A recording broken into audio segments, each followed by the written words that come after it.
G'day, I'm Murray. This is my backyard and it's time for another monthly update, but I'm going to do this one a little bit differently. Forgive me. It's 12:30, 33 degrees, feels like 35. It's humid, it's hot, and it's quite bright out. I want to tell you about a couple of things that I've been working on for months or dreaming about for years. Starting with this crazy idea I had to try and grow giant tree tomatoes the way they appear in the pictures. Most sellers of giant tree tomatoes use somebody else's pictures. They generally use one of two pictures, sometimes there's a third. And I've always hesitated to even think about trying this type of tomato because I don't believe the person who is growing it grew anything that looked vaguely like that. My quest is to see if it can be done and see if it looks like that. For years I wanted to know if they could actually be grown in this form. I don't trust this photo. It's used by most people selling this seed, including online seed sellers and eBay. Sometimes they'll actually reverse it so that they're breaching copyright law less. I don't know why they think that's going to help them.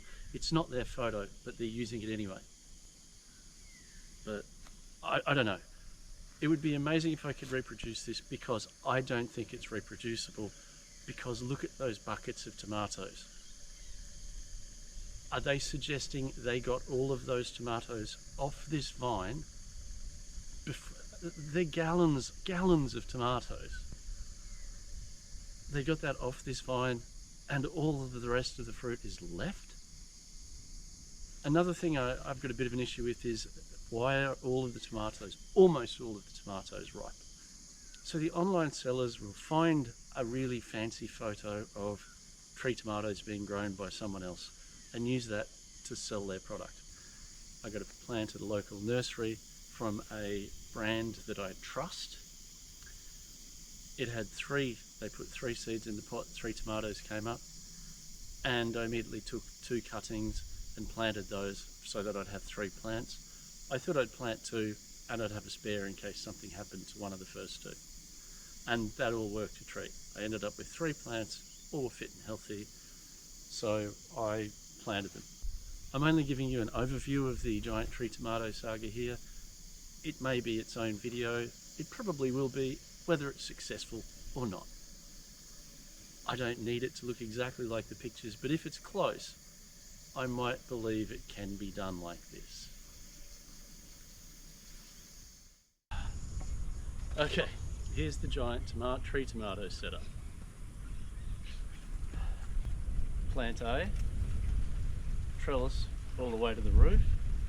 Plant B goes up to the roof too. Giant tree tomatoes are a potato leafed tomato.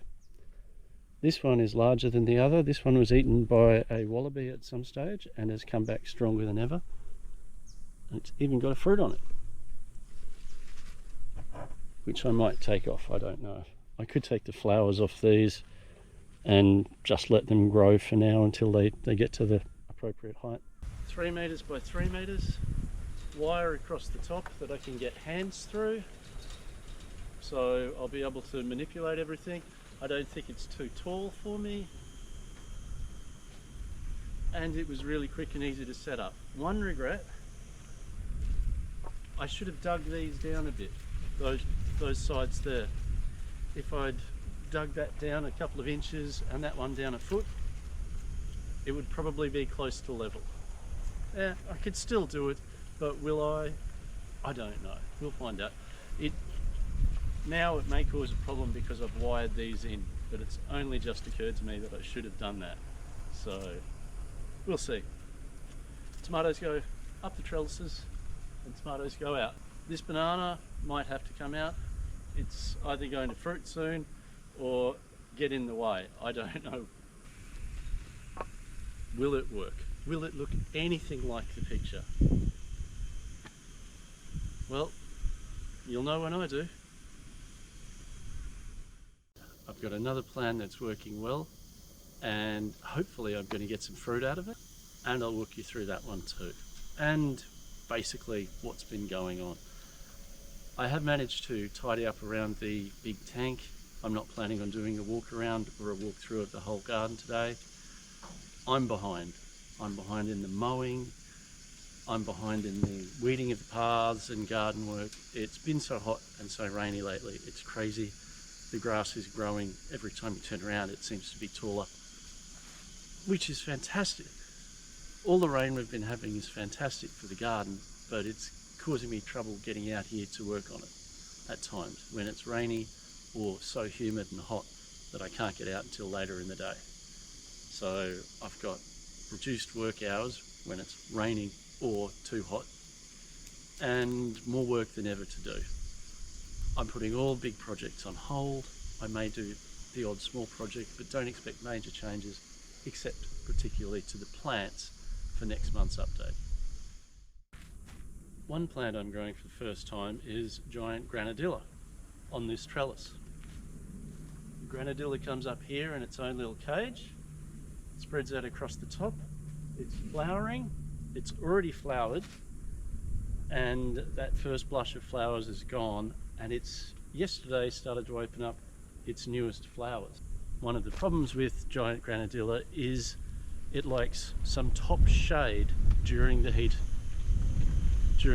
of summer. I didn't want to build some complicated overhead shade structure above this trellis, and luckily the mystery bean, which I mentioned a couple of months ago, growing up this trellis here, happens to be a sword bean. And sword beans are vigorous growers. They used to be over by the tank, and they're massive plants. This needs midsummer shade coverage. Sword bean goes up, sword bean spreads out. There's a few patches that don't have full coverage, but basically I'm thinking I'll just prune the sword bean back as it gets too big up there, and at the end of the hot weather, maybe autumn, mid-autumn, cut the sword bean off at the base and do it again. Now I did have a second sword bean planted at the back because I didn't know what that was at the time, and I took that out yesterday. It had just reached the top of the trellis and I thought I had enough coverage up there. One of the benefits of the sword bean is it's going to give me beans.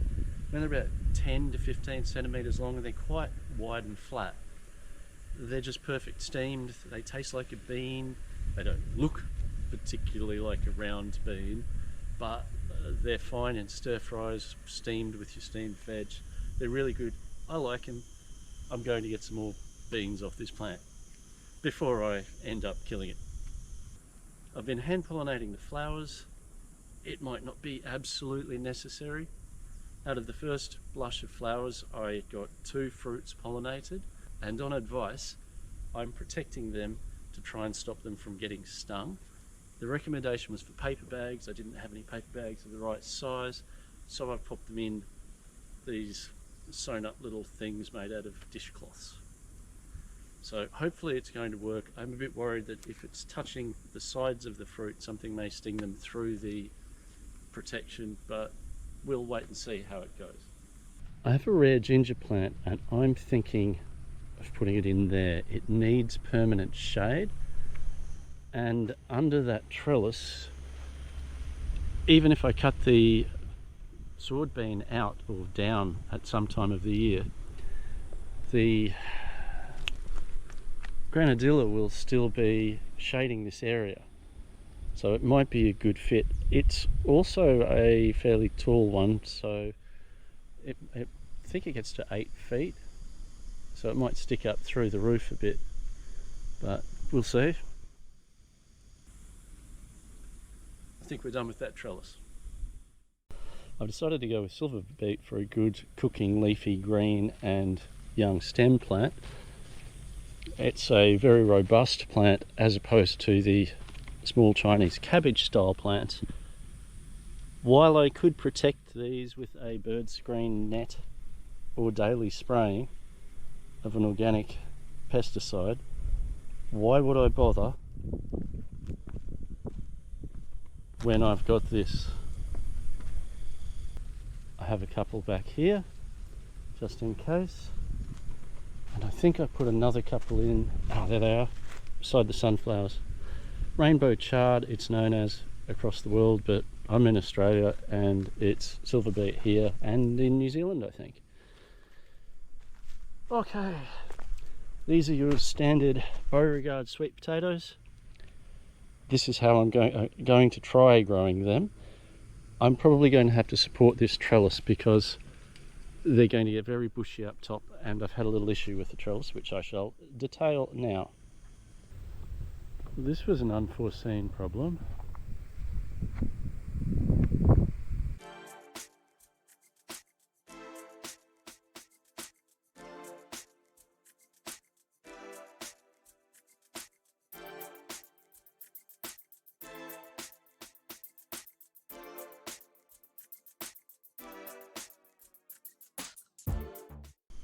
These generally fruit right around the base of the plant. I prefer varieties that do that, otherwise you have to dig up a huge area to try and find the mystery potatoes. On the tomato front, I wouldn't be growing giant tree tomatoes for the actual fruit because I've got enough tomatoes at the moment. This was delicious. This was the Cherokee Purple. I need to do more experiments to see if I prefer it to the Rouge de Marmande. And that one there is another famous one. This month, oops, something's eaten it. This month a member of my gardening club suggested using toilet rolls to protect plants from cutworms. I mean, that's so much better than the plastic that I'm using at the moment because they're biodegradable and you can leave them in place. They are a little small, and I thought, what if I got some cardboard, cut a strip of it, turned it into a circle and used one staple. Yep, brilliant. As big as you want, and you don't have to do anything with it. This is a patch of black-seeded sunflower. They all look pretty uniform to me. I am looking at organising a respectable looking protection arrangement, some kind of bird netting, rather than the hodgepodge I've got out the front at the moment. It's pretty ugly at the front of the garden.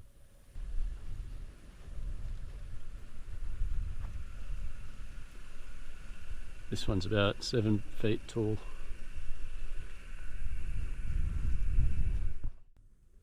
I finally have a jicama that is using a trellis. They have not climbed for me so far, and it's interesting to see how they grow. Oh yes, that other jicama, the really old jicama, is still kicking. I just couldn't believe that tuber re-sprouted.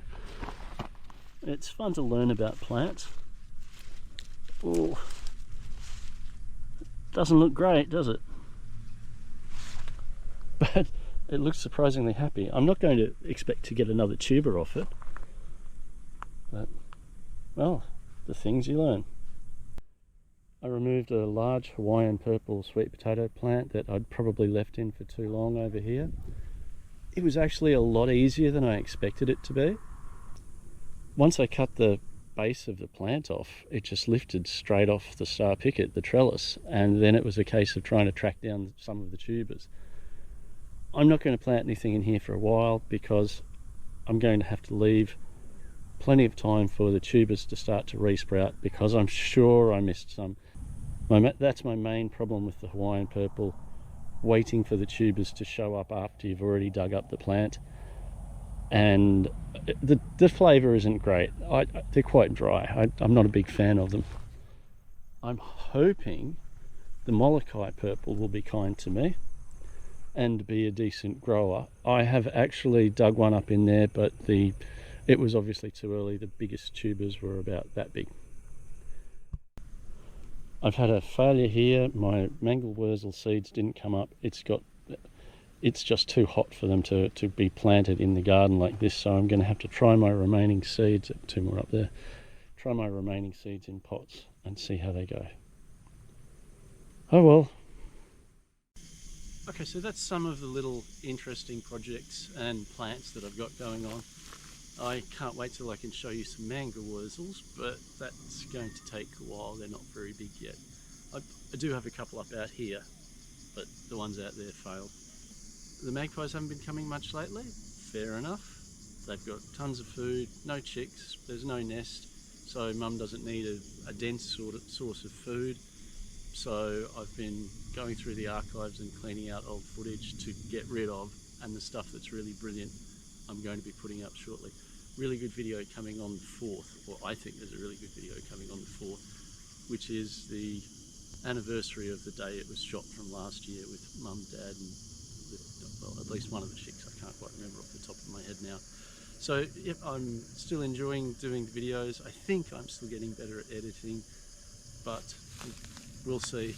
These videos always take a heap of time and effort and don't get many views, but I'm going to keep doing them because I enjoy gardening and, you know, I like it. So we'll see how that goes. Okay, that's about it. Right, well, have a good one. See you later.